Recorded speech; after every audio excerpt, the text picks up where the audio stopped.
gracias. Muchas gracias por la canción, muy bonita, una bonita introducción.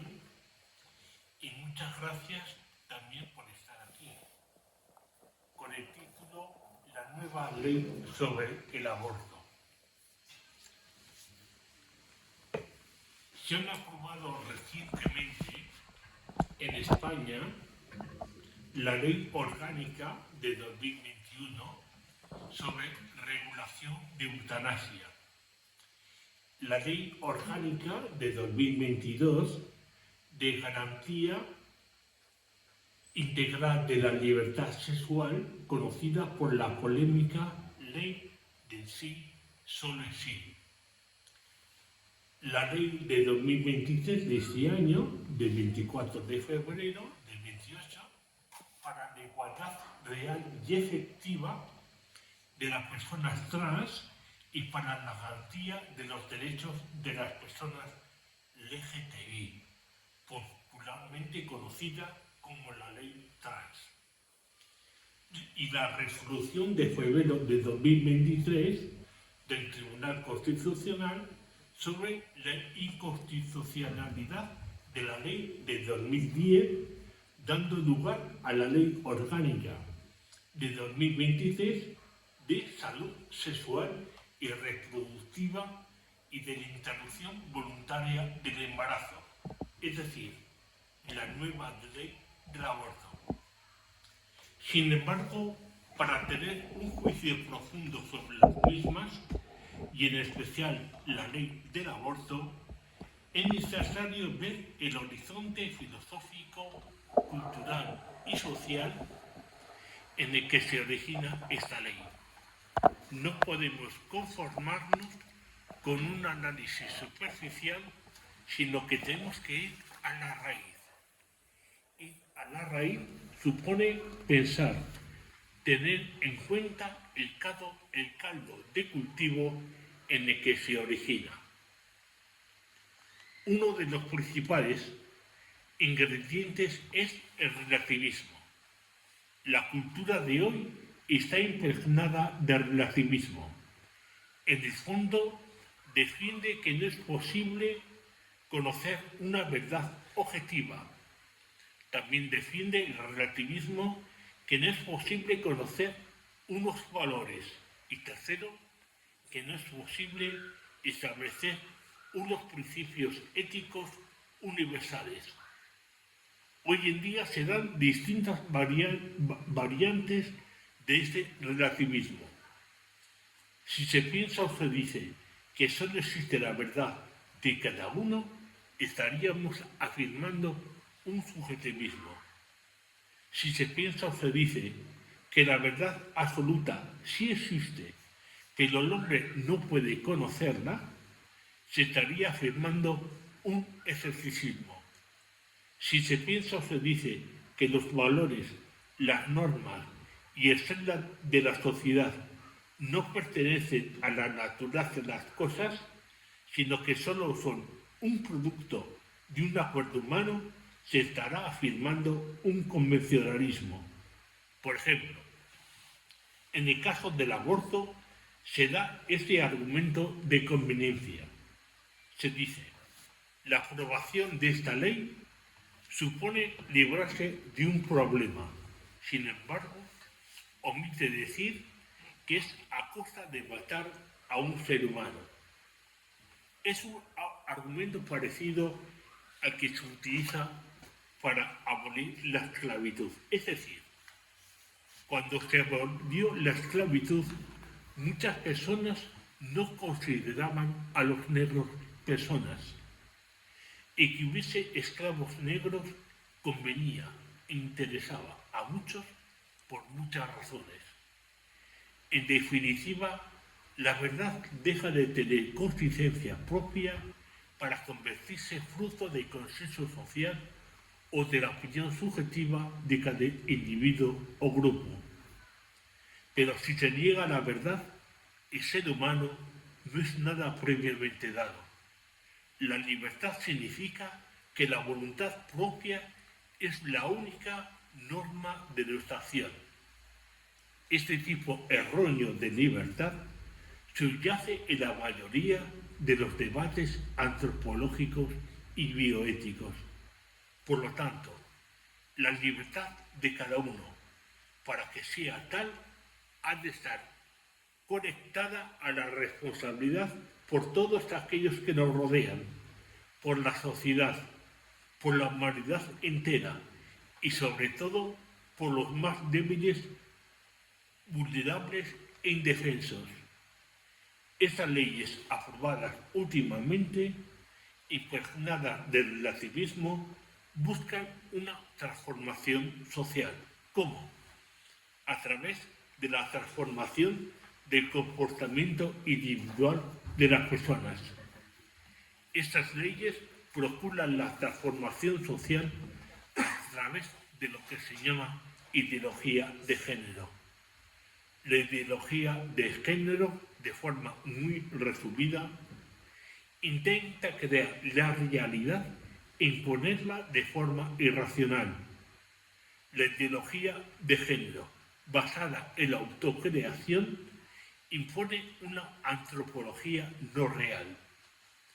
Esta ideología lleva a proyectos educativos y directrices legislativas que procuran imponerse como pensamiento único.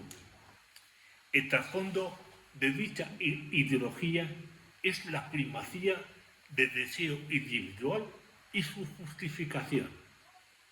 La ideología de género es en realidad la voluntad de construir una antropología de deseo individual y subjetivo, que justificará la aplicación de la medicina como medio para satisfacer ese deseo. Ese deseo se convierte también en obligación del Estado a cumplirlo, porque se entiende como derecho. Por ejemplo, el objetivo de la ley de eutanasia es convertir la voluntad de muerte del paciente en un derecho individual dentro de un contexto médico. La no realidad de la eutanasia se niega en nombre del deseo individual, considerándolo un derecho. Entonces, de un derecho se pasa a un deber, que obligatoriamente el Estado y la sociedad tienen que cumplir. Pero solo se puede hablar del derecho de la madre a abortar a un hijo si se parte de un concepto de libertad individualista. Esta concepción erigiría la propia libertad en fuente de derecho y en consecuencia los derechos individuales serían los creadores de derechos. Los deseos individuales serían los creadores de derechos. Otros ejemplos. En el caso de que un ser humano quisiera cambiar de sexo, habría que respetar su voluntad. Y en el caso de que un ser humano no desease continuar viviendo, su voluntad se convierte en un derecho individual que procede de mi deseo. Y además en un gesto humanitario por el que el profesional sanitario debe ayudar a que ese deseo, derecho, sea efectivo. En muchos debates sobre temas bioéticos subyace este modelo antropológico. Solo el deseo individual es el que deja mi actuar, también en aquellos que quieren engendrar un hijo con un determinado sexo o características. El deseo de ser madre sin la participación de un varón. El deseo de ser padre o la llamada maternidad subrogada. En este último tema, el de la maternidad subrogada, se ve claro lo que conlleva el cumplimiento de mi deseo, por encima de todo. Sin embargo, no todo aquello que deseamos adquiere categoría de derecho, pues en este caso su objetivo no es el bien del niño o de la niña, sino el de satisfacer mi deseo de ser madre o padre a cualquier precio. La dignidad de la mujer, su maternidad, y el hijo no se contempla como algo indisponible y digno de protección, sino que se puede utilizarlo para satisfacer mi deseo. Pero los deseos de paternidad o maternidad tienen como límite la dignidad de las personas y la protección de sus derechos fundamentales. Entramos en concreto a hablar de la ley del aborto, de la nueva ley del aborto. Y partimos lo que el Tribunal Constitucional Español dijo en el año 85 sobre este asunto. La vida del nasciturus, es decir, el que va a nacer, encarna, en cuanto éste encarna un valor fundamental, la vida humana, garantizado en el artículo 15 de la Constitución, constituye un bien jurídico cuya protección encuentra en dicho precepto fundamento constitucional. Entonces, hay que basarnos que dice el artículo 15 de la Constitución. Y dice, establece, todos tienen derecho a la vida y a la integridad física y moral, sin que en ningún caso puedan ser sometidos a tortura ni a penas o tratos inhumanos o degradantes. Tras 37 años de aquella sentencia, hablo de 1985, al poco de su renovación este año, el Tribunal Constitucional da marcha atrás, publicando el 9 de febrero de este año una nueva resolución que desestima el recurso de inconstitucionalidad que se había presentado contra varios artículos de la anterior ley de 2010, dando lugar a la ley de 2023 por la que se modifica la ley de 2010 del aborto.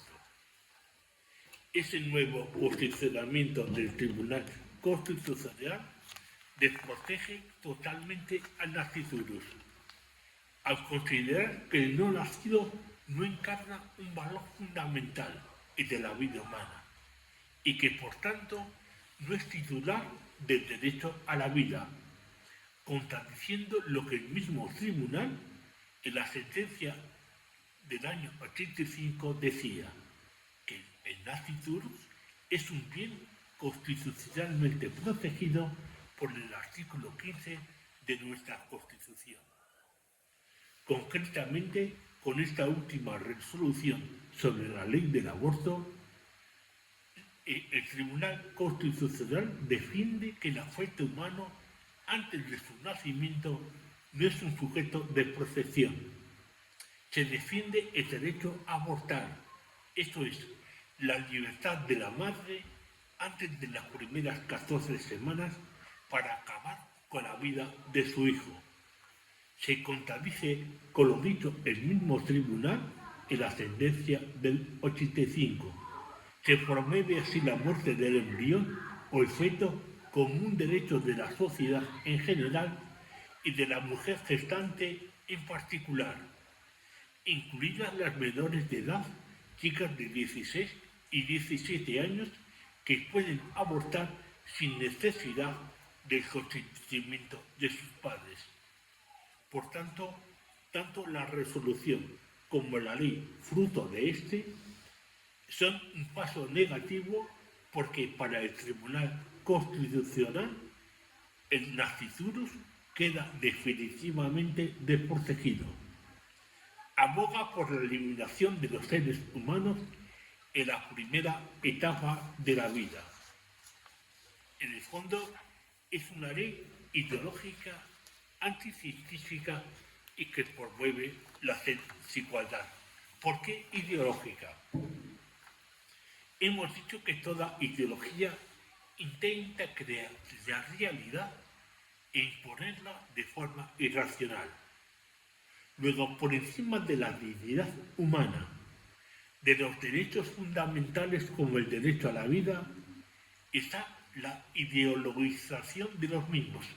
Eso conlleva a que asistamos a un proceso ideológico que acarrea la pérdida de la conciencia de la vida humana, porque el derecho a la vida ya no es para todos. A las futuros se les excluye de este derecho a la vida. ¿Por qué una ley anticientífica? Porque los conocimientos actuales sobre el ADN, las ecografías 3D, 4D y 5D permiten afirmar, ya sin ninguna duda, que existe desde la fecundación una nueva vida en el seno de una mujer embarazada. Dicen, el embrión humano cigoto desde la fecundación hasta la 8ª semana de gestación y el feto a partir de la 8ª semana son las primeras fases del desarrollo de un nuevo ser humano. Pensar y decir lo contrario es irracional y acientífico. Este diseño de la naturaleza contrasta con el actual derecho a abortar, o sea, se legisla exactamente en la dirección contraria que la naturaleza señala para que la relación inicial de una madre con su hijo, orientada siempre a su protección. La naturaleza acompaña y protege la vida naciente y nuestra obligación es respetarla y promoverla. No existe en ningún caso el derecho a extinguirla, como también es mentira y acientífico decir y afirmar que yo, madre, tengo derecho a decidir sobre mi cuerpo, porque no es el cuerpo de la mujer lo que está en juego, sino la vida que está en ella, pero que no es ella. Esta nueva vida es dependiente en su nutrición y en otras muchas cosas pero de la madre, pero independiente por ser una individualidad completamente diferente a la de su madre. Y esto ocurre también en el caso desgraciado de una violación.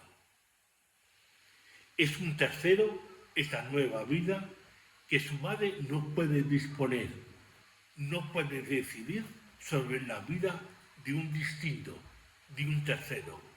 Y por último, también afirmamos que es una ley que promueve la desigualdad y discriminación. Negar el derecho a la vida a un ser humano por ser inmaduro o discapacitado supone arrogarse la capacidad de retirar la dignidad merecedora de derechos a los individuos humanos más frágiles e indefensos. Frente a todos tienen derecho a la vida, con esta ley y resolución, el derecho a la vida ya no es para todos, es solo para los nacidos no discapacitados. Se da paso a una desigualdad y discriminación entre vidas humanas que merecen o no ser vividas. Permite, por ejemplo, que los síndromes de Down sean abortados hasta los 5 meses y medio. Se descarta así al débil, al vulnerable, sea al final o al principio de la vida. Y la historia nos enseña que cada vez que el ser humano se ha cuestionado la dignidad o el valor de ciertas vidas humanas, ya sea por la raza, por el color de la piel o por sus creencias religiosas, se ha equivocado gravemente. Del mismo modo, es un lamentable error cuestionar la dignidad de la vida humana y el derecho a la vida en función de la edad.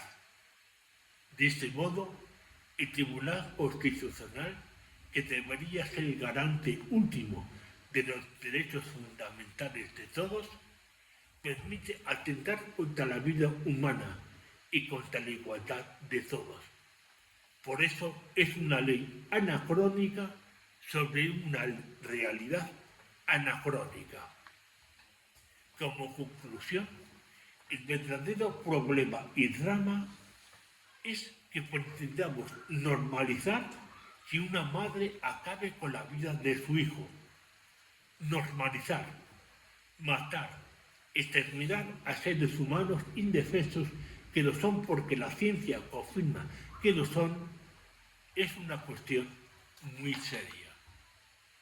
Defender los derechos humanos, en concreto el derecho a la vida, implica, por un lado, facilitar a las mujeres embarazadas toda la información relativa a la naturaleza del aborto y sus consecuencias fisiológicas como psicológicas, que conozcan las alternativas que les permitan continuar con la gestación. Lo contrario es atentar contra su autonomía y su capacidad de decisión libre. Por otro lado, defender los derechos humanos, en concreto el derecho a la vida, supone también no abandonar a las mujeres embarazadas. Estas mujeres no necesitan que se les induzca a abortar, que se les justifique el aborto o que se les oculte lo que hay detrás del aborto, sino que se necesita que se promuevan iniciativas que ayuden a la mujer a vivir su maternidad, evitando verse abocada al aborto. Necesita ayudas a gestar, que se les acompañe, que se les apoye a todos los niveles, psicológico, afectivo, laboral, económico y sociológico. Por eso, la manera más adecuada de reconocer los derechos a la mujer gestante y de proteger a la vida del neonacido es poniendo a disposición de las mujeres embarazadas las prestaciones necesarias para llevar adelante su gestación, para que su decisión no sea un ejercicio heroico, sino que sea una decisión razonable. Estas medidas y ayudas son las que no se contemplan ni se implementan en la ley actual sobre el aborto, sino que impulsan a la mujer hacia la ventana del aborto, restándole información, ocultándole alternativas, facilitando el camino para cometer un acto trágicamente lesivo para su hijo como para la madre. En definitiva, considerar el aborto como un derecho de la mujer constituye un grave atentado contra la dignidad humana y una crueldad y perversión, porque se niega el derecho a la vida de los embriones para afirmar y subrayar el derecho de la madre a matarlo. Con la nueva ley se instaura en España el derecho a exterminar a los miembros más débiles, que son los seres humanos inmaduros en estado fetal o embrionario, como dice el artículo 15 de la Constitución. Recordemos, todos tienen derecho a la vida y a la integridad física y moral, sin que en ningún caso puedan ser sometidos a tortura ni a penas o tratos inhumanos y degradantes. Y abortar es más que torturar o tratar a alguien de forma inhumana. Abortar es matar. Constituye un atentado contra la vida de nacituros y la salud de su madre, y esto es antinatural. No olvidemos que todos los que estamos aquí fuimos un día un embrión.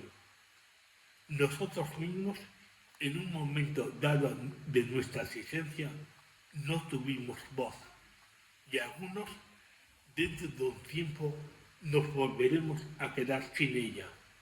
Y para subsistir tendremos que agarrarnos a la compasión de quien quiera compadecerse de nuestra frágil situación. Como decía Guérard de Gen, La calidad de una civilización se mide por el respeto que le profesa al más débil de sus miembros. Muchas gracias.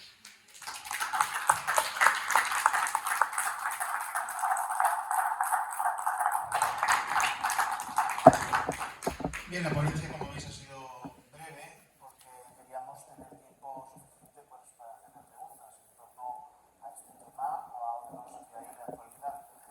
La primera pregunta que voy a hacer es, has expuesto en la exposición que en el 86 pues, hubo esa declaración de primero del tribunal diciendo que el feto tenía derecho, pero que posteriormente no. Pues, ¿por qué crees que se dio eso, no? ¿Qué influencias crees que había en ese momento para tal? ¿Y qué influencias ha habido ahora, no? Porque había también un recurso al Constitucional que llevaba años y años y años en torno también a esta ley del aborto, y con el cambio y la renovación esta última de jueces, pues a la semana de repente pues tenemos resolución. ¿Qué había en ese momento y qué había en este momento para tomar esas decisiones en torno a este tema? Muchas gracias, José Luis. Pues tú mismo te has respondido. Es decir, la primera ley del aborto en España se hace en el año 85. Entonces se presenta un recurso de inconstitucionalidad al Tribunal Constitucional y dice que todos, basándose en el artículo 15 de la Constitución y más en las Iturus, que encarna un derecho fundamental como es el derecho a la vida, hay que protegerlo. En el 2010 se hace la famosa Ley Aguido, la segunda ley del aborto en España, y se presenta un recurso de inconstitucionalidad en el 2010.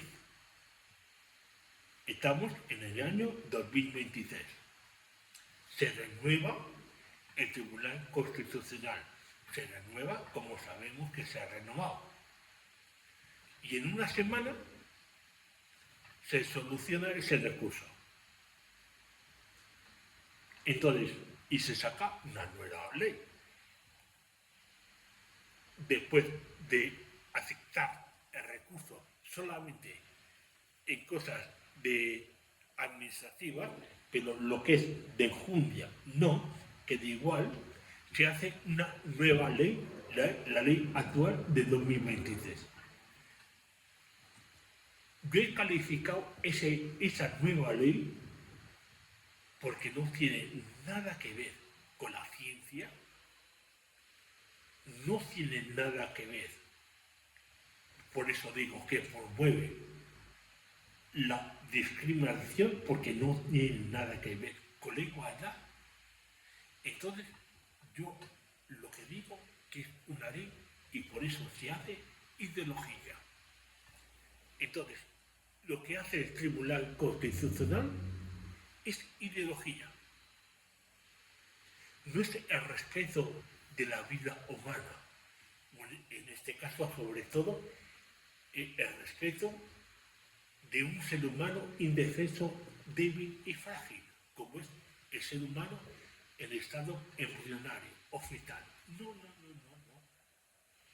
Se reconoce el derecho, que es un derecho que se inventa porque a nivel internacional el derecho a abortar no existe, que va. Al revés, existe el derecho a la vida como un derecho fundamental, pero reconocido no solamente por la Constitución española, sino a nivel internacional y mundial casi.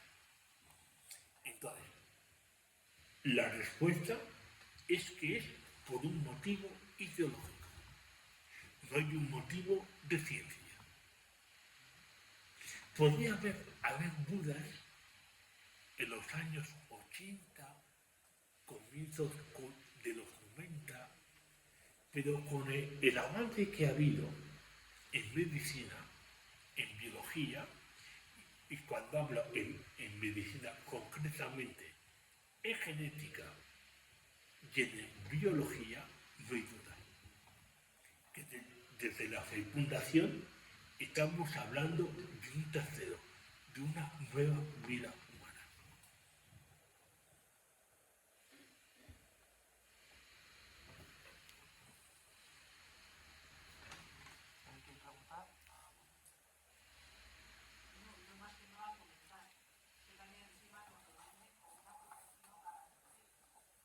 No, no es cierto. No es cierto. Y yo más que preguntar era eso, comentar, que nos lo venden como una protección a las mujeres. Primero nos han dicho, yo trabajaba en una farmacia durante muchos años, la pastilla es un día después. No sabemos lo que esa gente Se está metiendo. Impresionante. O sea, al final sí que las está protegiendo porque las están haciendo estériles totalmente. Claro que esas pastillas es un nivel hormonal tal el que les meten que yo cada vez que tenía que vender una, porque estaba trabajando en una farmacia, porque yo soy para estas cosas súper contraria, decía, Dios mío, no sabéis lo que estoy haciendo. Bueno, pues en este caso lo mismo. O sea, que no me digan que protegen a las mujeres porque no.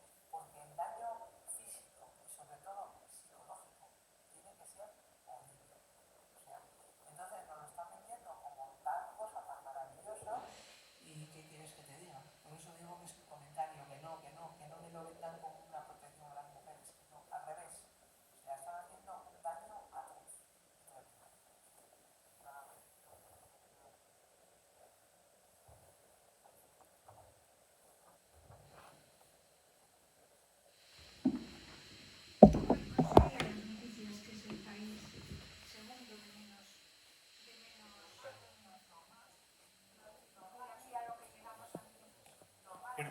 Primero contesto a la compañera. A ver, si de verdad interesase la mujer, y de verdad, la ley tendría que recoger cómo facilitar a las mujeres ayudas a todos los niveles. Es que yo me pongo en la carne de una mujer. Al revés, o me pongo en la cabeza de un empresario autónomo. A ver, en mi pequeña empresa tengo 10 trabajadores. ¿A quién voy a coger? ¿A un tío o una tía? Coger a un tío, porque sé que la tía me va a coger en un momento de su vida la baja. Me va a coger la baja. Esa baja la tengo que cubrir yo y encima tengo que coger a otro para que haga su trabajo. A un tío. Otra cosa sería que esa paternidad o gestación se encargue el Estado de suplirla. Entonces yo cogería, evidentemente, me daría igual, coger también a una mujer, porque el gasto se va a encargar el Estado. Eso sería una ayuda efectiva a la mujer. Los demás son rollos. Es rollo. Igual.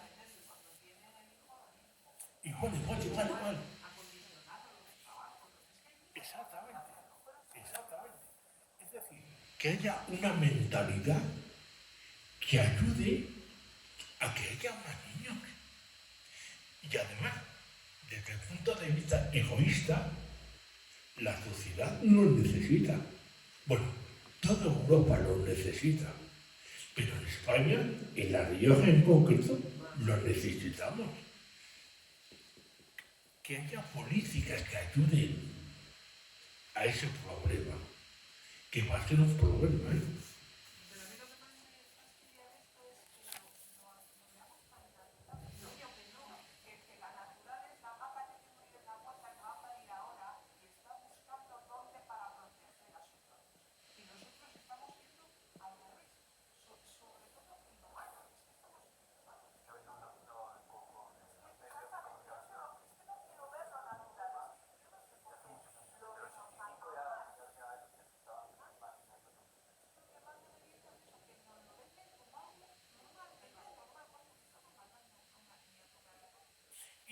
Y no me vale con decir, es que afirmamos el derecho de la mujer a abortar, porque si no, lo contrario sería meterla a la cárcel.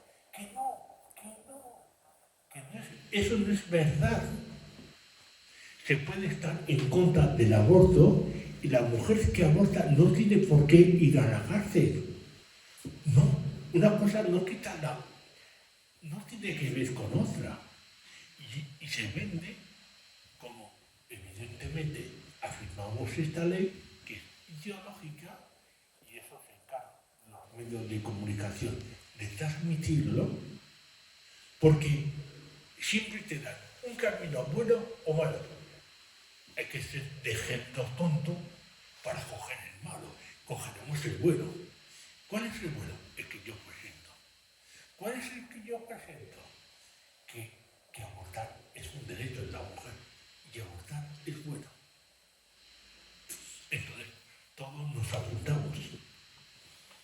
Y como el lavado de cabeza está en que los medios de comunicación, lo que habitualmente vemos, repite lo mismo, se nos queda como porro. Decía la mujer aquella. Eso lo he dicho que el resultado es que llegamos a ser el segundo país de menos natalidad. Te leo de esta mañana. Sí. Mira qué resultado más bueno, ¿no? Sí. Qué orgullo.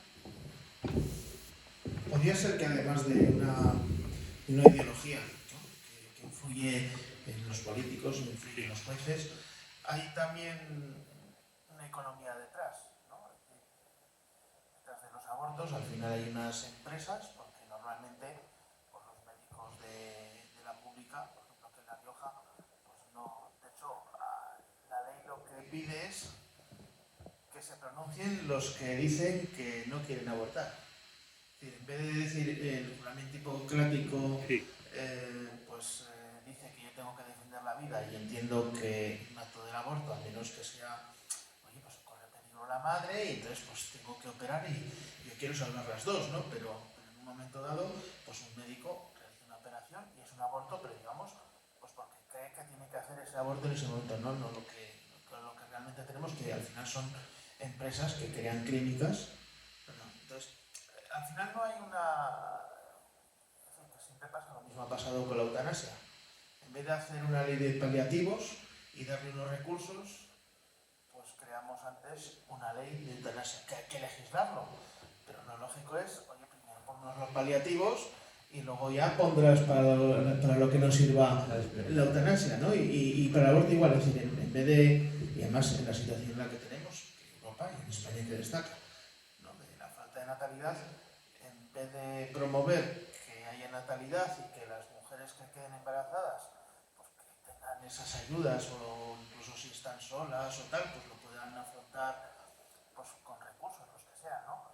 En vez de eso, pues lo que les ofrecemos es el aborto antes que una ley de ayuda a la maternidad.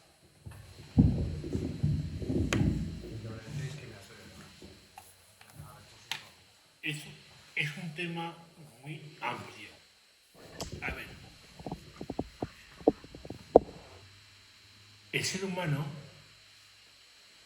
en el momento de mayor desprotección, más indefenso, más frágil, es el comienzo y el final de la vida.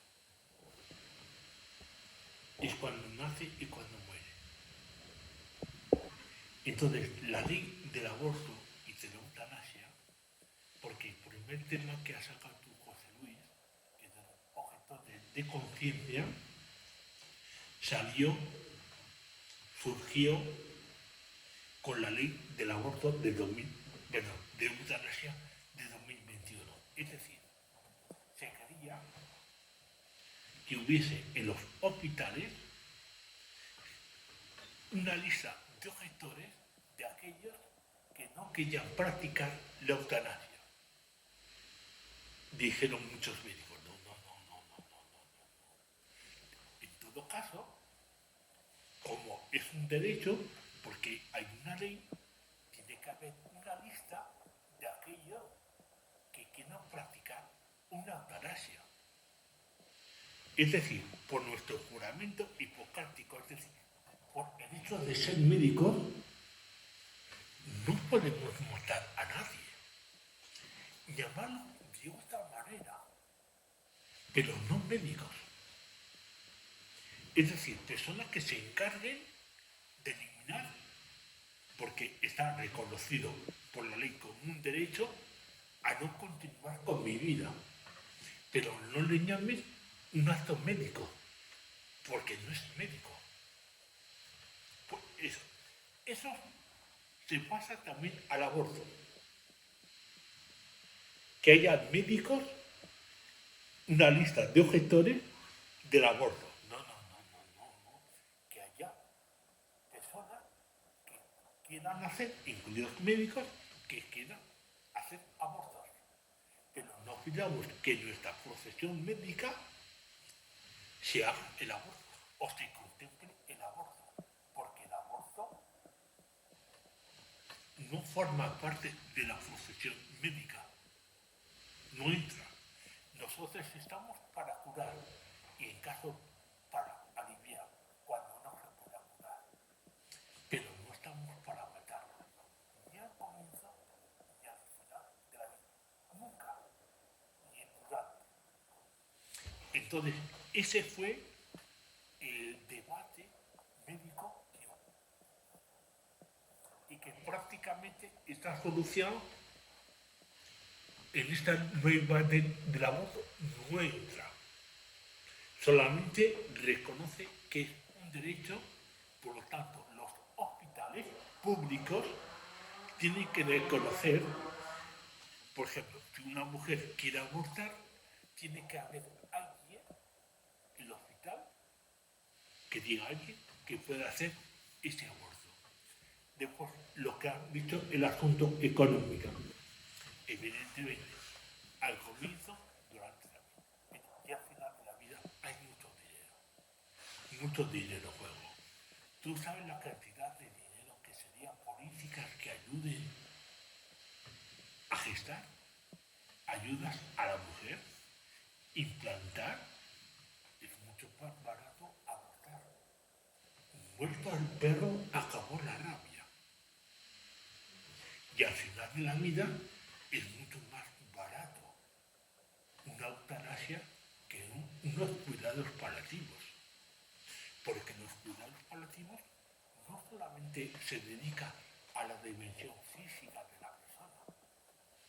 Estás hablando también que tiene que haber un psicólogo, un asistente social, un trabajador, es decir, dinero y un centro donde todo eso se dé. Claro, eso dinero es mucho más fácil una inyección y que se termine. Porque el perro acabó la rabia.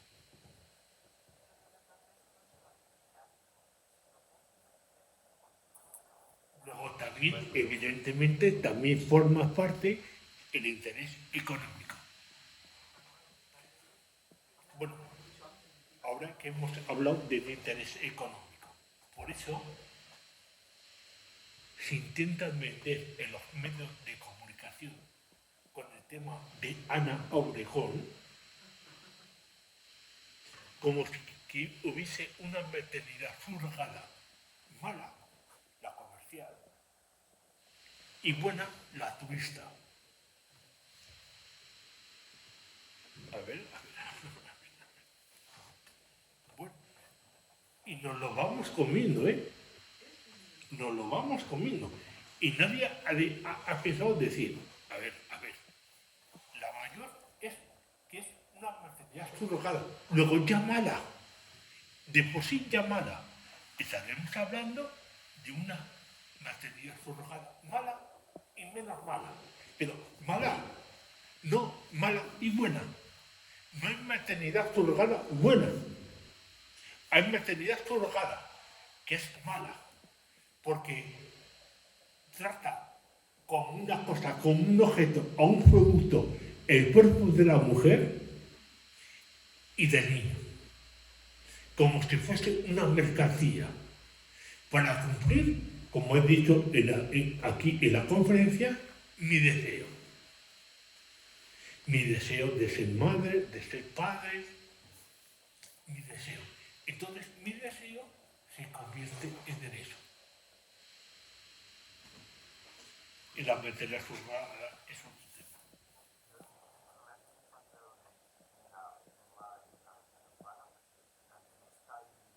Y la comercial. Sí. Espera. Que me voy a expresar con las manos. A ver, hoy en día se dice los medios de comunicación. Evidentemente, la maternidad subrogada comercial, que hay una compensación económica, hombre, no. Es que a nivel prácticamente internacional se está en desacuerdo. Entonces, esa maternidad subrogada, no, comercial, económica. Pero regulemos una maternidad subrogada altruista. Altruista, si es maternidad, como haciendo la primera mala y la altruista buena. No. La maternidad subrogada es mala en sí. Entonces, no hay una la comercial y buena la altruista, sino mala la comercial y menos mala la altruista. Porque la altruista, no olvidemos que es no comercial porque ¿quién paga la fecundación in vitro? ¿Quién paga las agencias? Desplazamiento. Bueno, por supuesto. ¿Quién paga eso?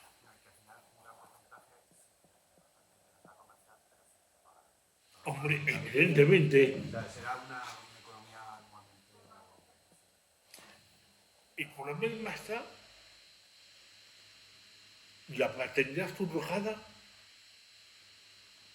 la hace una mujer pudiente.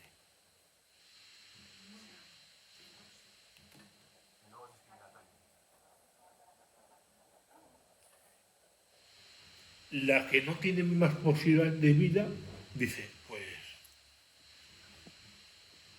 como la cubana, que es la segunda vez.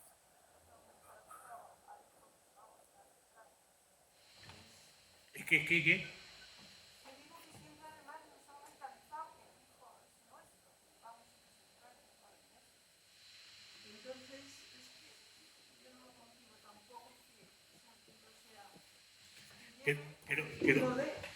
Pero es tan nuestro que la medicina dice, la misma medicina dice, en el momento, el ser humano, sobre todo el cuerpo humano, el sistema inmunológico, intenta rechazar todo lo que venga del exterior que no lo considera propio.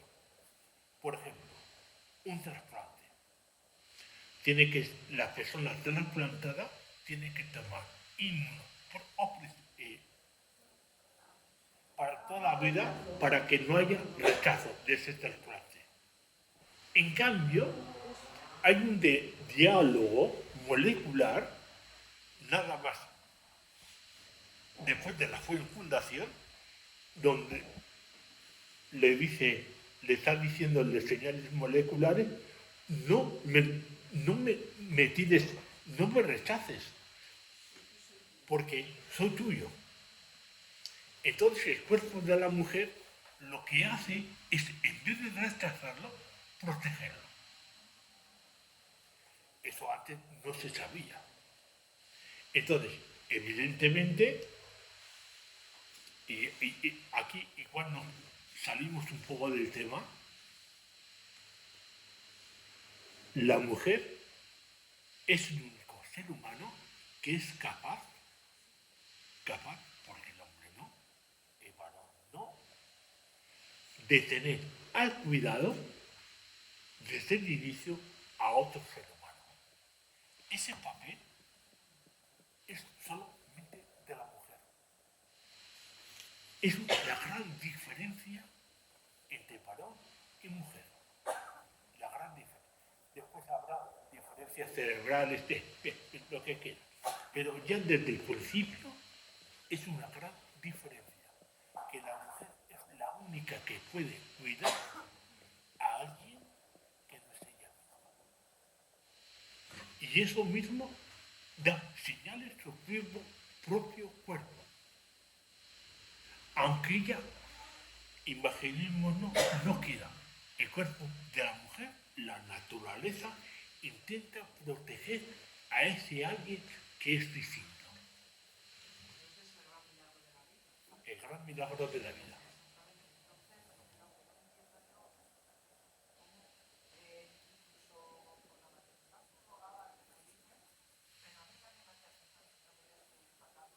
Claro, claro, sí, sí.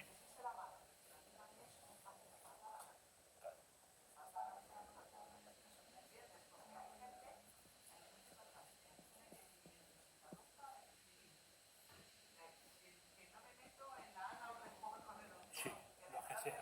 Sí, sí. Pero a mí dame vida y no me des matar y menos a alguien que es me da igual. Yo todo lo que son niños o ancianos, a mí no, que no me hable. ¿Entiendes? Entonces, dentro de que sea malo, la maternidad no lo haga. Mira de eso, no me digas. Yo para mí. Sí, sí. Vale. ¿Tienes alguna pregunta más? Yo quería preguntar un tema un poco más oscuro. He leído en algún sitio que una de las ideologías dentro de la llamada agenda 2030 está en que se habla precisamente que el mundo está superpoblado y que parece ser que hay un interés, y aquí también parece un poco, aparece un poco el interés de que la población se reduzca. Probablemente entra por ahí un poco de ¿no? De nuevo, me gusta mucho lo que has puesto en valor en cuestión del tema de la discriminación. De nuevo aquí aparecería una discriminación hacia las personas que se centran con los medios, o que están desinformadas, o que tienen menos recursos. O sea, lo veo todo la pescaría que se mueve en la cola. Está todo ahí entrelazado y de una forma bastante siniestra. Sí. Yo sobre todo veo que va a llegar un momento que la realidad se va a imponer. Es decir, la sociedad europea, española en concreto, como vaya con esos índices de natalidad tan bajos, no se puede sostener. Como hoy día hay muchos problemas para sostener las pensiones. Esa realidad se puede imponer. Entonces tendrá que haber políticas que promuevan la natalidad, por las cuentas que nos traen. No porque seamos buenos, como dice el Evangelio, sino porque ha habido un caso que ha estado llamando a la puerta, dice, y como me han llamado a las 4 de la mañana, le voy a hacer caso, no porque sea bueno, sino para que me deje dormir. Pues lo mismo. No porque nos hemos dado cuenta de la importancia del ser humano en sus comienzos, no, porque la realidad se va a imponer. Y necesitamos subsistir. Entonces se va a imponer. Por encima de agenda, ya cambiará la agenda. Pero si no hay dinero ni para las pensiones, tampoco hay dinero para ayudar a estas.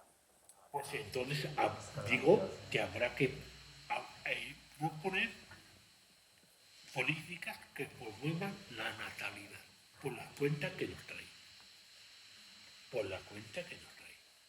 En momentos se han, entre comillas, aprovechado también de la para Sí, tapar ese. pero llegará un momento que no sea suficiente. Ya, ya. Llegará un momento que no sea suficiente. Y evidentemente en todo ese asunto humano, y en este también, el factor económico cuenta. Por supuesto que sí. Por supuesto que sí. Sobre todo el de las grandes Y hay mucha gente que los vive fondos de de, inversión. que vive de esto, ¿eh? Mucha gente que vive de esto.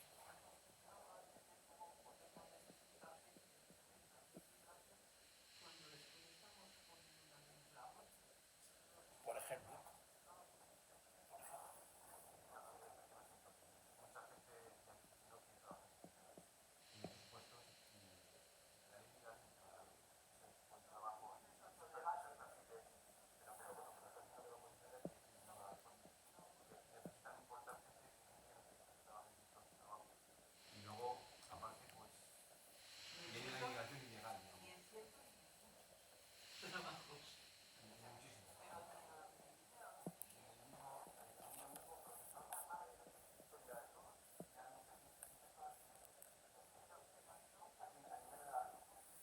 yo creo,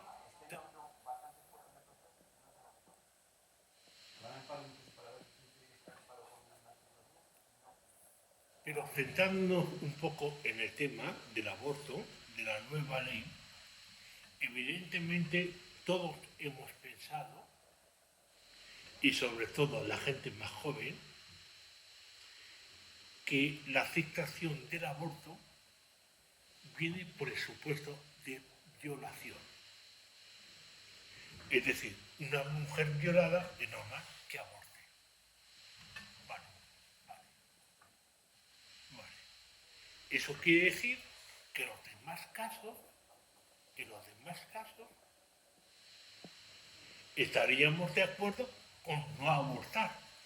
Solo quedaría el caso de violación. Vale. En el caso de violación, ha habido en España, en el año 2022, 90.189 abortos, de los cuales violaciones han sido 2.870. Luego, los abortos practicados en España por violación es de un 4%. Es decir, el 96% estaría a favor de estar en contra del aborto. Y solamente el 4% en caso de violación a favor del aborto. Vale. Entonces, centrándonos en el tema de violación, que es un hecho atroz, totalmente atroz, terrible,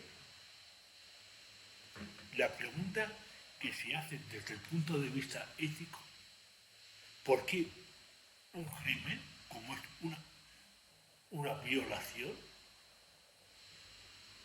lo quiere solucionar cometiendo otro crimen? ¿Por qué? ¿Quién es la madre, hemos dicho, quién es la madre para disponer de la vida de un tercero? Que no lo quiere. No, es que no lo quiero. Es que me recuerda al padre que me ha violado. Perfectamente. Entrégalo. ¿Es que? Bueno, sí, sería otra cuestión. Pero claro, dice la mujer violada, es que me recuerda, solo verlo, me recuerda al padre violador. Entrégalo. Pero el niño o la niña no tiene ninguna culpa que su padre sea un criminal. No tiene culpa ninguna. En cambio, lo pagamos con el más débil. Págalo, entre comillas, lo de págalo contra el violador. Pero no contra el crío. ¿Por qué contra el débil? ¿Por qué? El chaval no tiene culpa ninguna. Y en cambio, le ponemos la pena más grave. Es una pena pena de muerte, entre comillas. Está sentenciado a muerte. Que lo pague.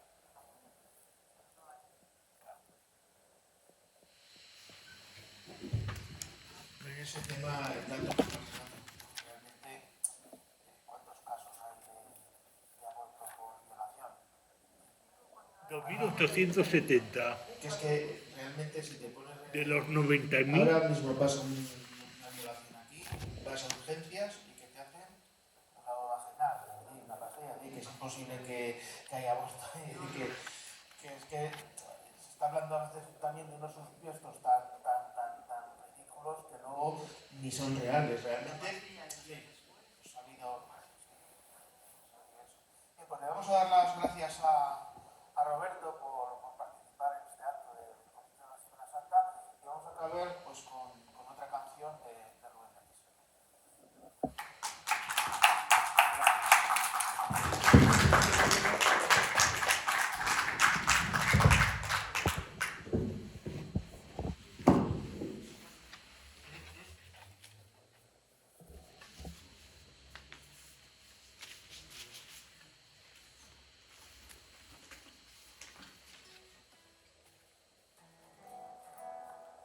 Muchas gracias, Roberto, ha sido súper interesante.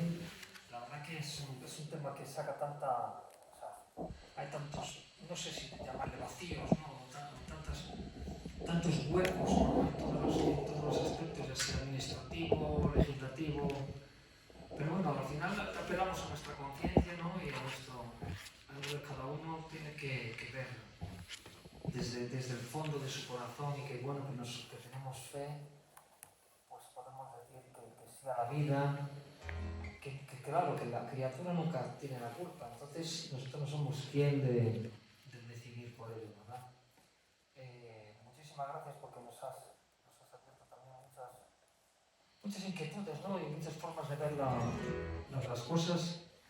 Y bueno, yo desde aquí aprovecho pues para mandar una reflexión, que empezamos ahora en Semana Santa. Empezamos la Semana Santa de una manera pues muy interesante, ¿no? Muy de reflexionar, porque al fin y al cabo también es eso, ¿no? Un poco los intereses. Wow, si no hay pasta en el medio nunca hay interés. Es una tristeza tener que reconocerlo, que el ser humano se deje llevar tanto por el dinero, o nos dejemos llevar tanto, ¿no? Por el dinero. Y que eso es porque cuando no hay interés es rarísimo que pasen estas cosas. Pero bueno, nosotros con fe le pedimos a Dios que nos dé un corazón no de piedra, sino un corazón de verdad. Y para despedir esta charla y este encuentro de hoy, yo creo que una de las mejores canciones con las que podemos finalizar y podemos, interiorizar este contenido todo, es un tema a la mamá de todos, a nuestra Madre María, que ella siempre dijo sí, desde el primer momento, y nos enseña a decir que sí nosotros en cada momento que necesitamos. Muchas gracias, Roberto. María, qué dulce nombre, entre las mujeres no hay otra igual. Llévame de la mano, madre, contigo quiero estar. Cúbreme con tu manto suave, reina de la paz, y llévame hasta él. Muy cerca quiero estar, tu perfume huele a rosas como el de las mariposas volando de aquí para allá. Y llévame hasta él, muy cerca quiero estar, posado en una nube, voy asomando el corazón y siento tu respirar.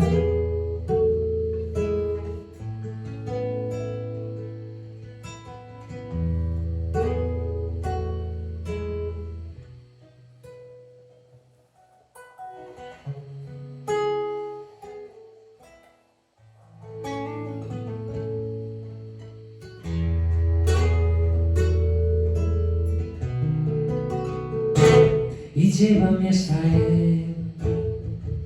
Muy cerca quiero estar, tu perfume huele a rosas como el de las mariposas volando de aquí para allá. Y llévame hasta él, muy cerca quiero estar, posado en una nube, voy asomando el corazón y siento tu respirar.